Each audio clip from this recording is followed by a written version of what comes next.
the year 2021 by Global. और business को build करना होता है पूरे सिस्टमेटिक तरीके से। लोग क्या कर रहे हैं, लोग वो देखते हैं सर कि कौन सा काम आसानी से हो जाए, लोग ये नहीं देखते कि कौन सा काम सही है। हमें ये नहीं देखना है कि कौन सा काम आसानी से हो जाए, हमें देखना है सही कौन सा है। भाई अगर लोगों को बिजनेस करना हो तो आसानी से गांजा बेचने का बिजनेस हो सकता है, शराब बेचने का बिजनेस हो सकता है, और पहले दिन से पैसा आएगा। जितना आपने इन्वेस्ट किया है रिटर्न ऑन इन्वेस्टमेंट बहुत हाई होगा। लेकिन आप ये तो सोचिए कि जिस बिजनेस पे आप पैसा लगाए, खून पसीना लगाए, जिस दिन सरकार को उसके बारे में पता चलेगा, नहीं पता चलेगा आप ऑडी BMW हफ्ते 2 हफ्ते 1 महीने में ले लेंगे, नहीं पता चलेगा आप गांव में सबसे तेजी से अमीर बन जाएंगे, शहर में सबसे तेजी से अमीर बन जाएंगे, आपके ठाठ होंगे। जिस दिन पता चलेगा सीधा उसका एक ही पता है कि आपका उस दिन के बाद कोई पता लगने वाला नहीं। आप ये समझिए, मैं हमारे सभी डायरेक्ट सेलर्स को ये कहना चाहूंगा कि आप सीरियसली एक ऐसा बिजनेस शुरू किए हैं जो आने वाली कई पीढ़ियों तक आपके परिवार को सिक्योर करने वाला है। तो आप आसानी से हो जाए करके कोई ऐसा रास्ता मत चुनिए कि जिस दिन सरकार को पता चलेगा आपके मम्मी, आपके पापा लोगों को पूरे समाज की जिल्लत झेलनी पड़ेगी। तो मैं इतना कहूंगा सर कि जैसे अभी साहू सर बोले और आप सब बोल रहे हैं कि जहां पर सही हो, गलत कंपनी इतनी आ रही सर, कई कंपनी आती है कि आप पैसा दो उससे बकरी खरीदेंगे, बकरी साल में 4 बच्चे देगी, 2 बच्चे का पैसा तुम्हारा, 2 बच्चे का हमारा। कई कंपनी आ रही सर, मैंने देखा सुअर खरीदेंगे आपके पैसे का, सुअर 1 साल में 12 बच्चे देगी, यानी 12 गुना पैसा होगा, 6 गुना आपका। और सुनने में जेन्युइन भी लगता है, सच में 12 बच्चे देगी तो 6 को बेच के 6 गुना पैसा। तो आप ये मत सोचिए भाई वो जो सुअर हम खरीदे वो मर भी सकती है, आप ये मान लीजिए। तो जो चीज आसान लगे वो मत करिए, बिजनेस कभी आसान नहीं होता। That's great. Thank you so much. Thank you, बहुत बहुत धन्यवाद। देवानंद यादव जी ने बहुत सही तरीके से और सीधी भाषा में हमें बताया। हमारे बाज में बहुत एक्सपीरियंस्ड मिथुन साधु खान सर हैं। सर कैसे डिफरेंशिएट करें? Thank you sir, please.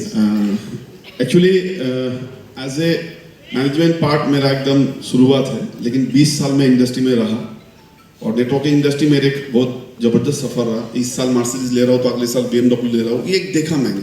But I was belong to Bengal, और ये जितना भी चीट फंड मनी मार्केट का इतना कहानी हर गली गली में वहाँ पे दिखने को मिला। और इसलिए देखो 2 तरह का मैंने मैकेनिज्म देखा। एक होता है जो इन्वेस्टमेंट को पैसा घुमा के होता है, सीधी सी अगर नॉन वर्किंग है, यानी आप थोड़ा सा अगर नॉलेज रखते हैं कोई भी, क्योंकि ऊपर का लीडर को मैं नहीं बोलूँगा क्योंकि दे आर बिग गया, वो लोगों को लालची, बहुत लालच होता है, उन लोगों का एथिक्स कुछ होता नहीं है। मैं कहूँगा नए पीढ़ी के लिए इतना सा मैथमेटिक्स आप लोग को आना चाहिए, जो पैसे देने के बाद जो भी मिलता है, क्योंकि सामान की आड़ में भी कई पैसा घुमाने का जरिया होता है। सिर्फ कैलकुलेशन लीजिए, मैं जो दे रहा हूँ उससे ज़्यादा की वापस आने का कोई कमिटमेंट है, तो दैट इज मनी सर्कुलेशन। और एक तरह जो प्रोडक्ट मार्केटिंग में होता है, Mr. Yadav has been honored with prestigious awards like the Youngest Entrepreneur of the Year 2021 by Global Business Icon and Most Promising Network Marketing Leader of the Year 2022 by the Network Marketing Award. Ladies and gentlemen, well, that's Mr. Devanand Yadav for you. So request you to please say a few words. We are running a little short of time, so 30 seconds है हमारे पास। Thank you so much, आप सभी का बहुत बहुत धन्यवाद। जब ये स्टार्टअप शुरू हुआ था तो बहुत सारे लोगों ने मुझे बोला था कि देवानंद यार तू यंग है, इन सब में मत पड़, क्योंकि डायरेक्ट सेलिंग कंपनी खोलना मतलब गरम तवे में बैठने जैसा होता है, तेरी जवानी खराब हो गई या तेरा मन भटक जाएगा, तू बहक जाएगा। फिर भी मैं शुरू कर लिया। उसके पीछे सबसे बड़ा रीज़न यही रहा है, हम सब डायरेक्ट सेलर्स किसी भी कंपनी में आते हैं तो हम पूरा जी जान लगा देते हैं, अपना फेस लगा देते हैं, अपनी जवानी लगा देते हैं। लेकिन एक समय ऐसा आता है कि कंपनी का मन बदल जाता है और रात भर में हमारा जो मेहनत है उसमें पानी फिर जाता है और हम बर्बाद हो जाते हैं।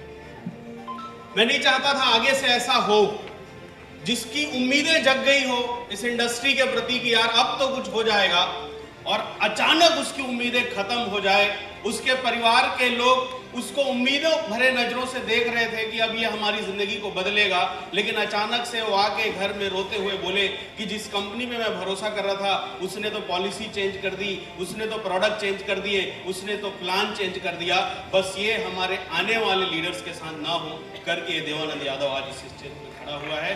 और थैंक यू सो मच।